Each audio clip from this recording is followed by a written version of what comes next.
తిరుమలలో భక్తుల రద్దీ విపరీతంగా పెరిగింది. గత 4 రోజులుగా స్వల్పంగా పెరిగినప్పటికీ నేడు వారాంతం కావడంతో స్వామివారి దర్శనం కోసం భక్తులు పోటెత్తారు. వైకుంఠ క్యూ కాంప్లెక్స్లోని అన్ని కంపార్ట్మెంట్లు నిండిపోయి క్యూ లైన్లు వెలుపల ఉన్న శిలా తోరణం వరకు కిలోమీటర్ల మేర వేచి ఉన్నారు. దీంతో టోకెన్లు లేని భక్తులకు శ్రీవారి సర్వదర్శనం కోసం సుమారు 18 గంటల సమయం పడుతున్నట్లు టీటీడీ అధికారులు తెలిపారు.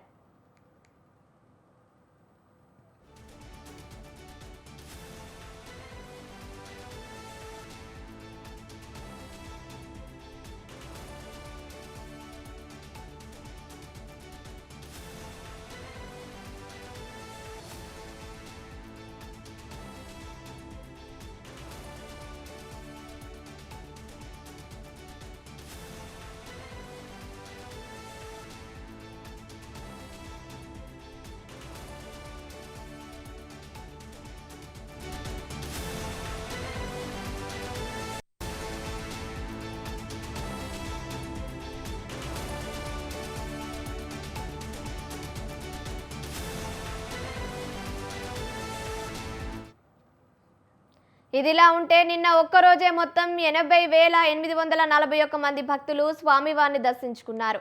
మొక్కులు చెల్లించుకున్న వారిలో 33,559 మంది భక్తులు కళ్యాణకట్టలో తలనీలాలు సమర్పించారు. భక్తులు సమర్పించిన కానుకల ద్వారా నిన్న శ్రీవారి హుండీకి 3.45 కోట్ల ఆదాయం సమకూర్చినట్లు టీటీడీ అధికారులు వెల్లడించారు. రద్దీ దృష్ట్యా క్యూ లైన్లలో వేచి ఉన్న భక్తులకు టీటీడీ సిబ్బంది నిరంతరాయంగా అన్నప్రసాదం, పాలు, తాగునీరు పంపిణీ చేస్తున్నారు. ఎండ తీవ్రత దృష్ట్యా భక్తులు తగిన జాగ్రత్తలు తీసుకోవాలని అధికారులకు సహకరించాలని కోరారు.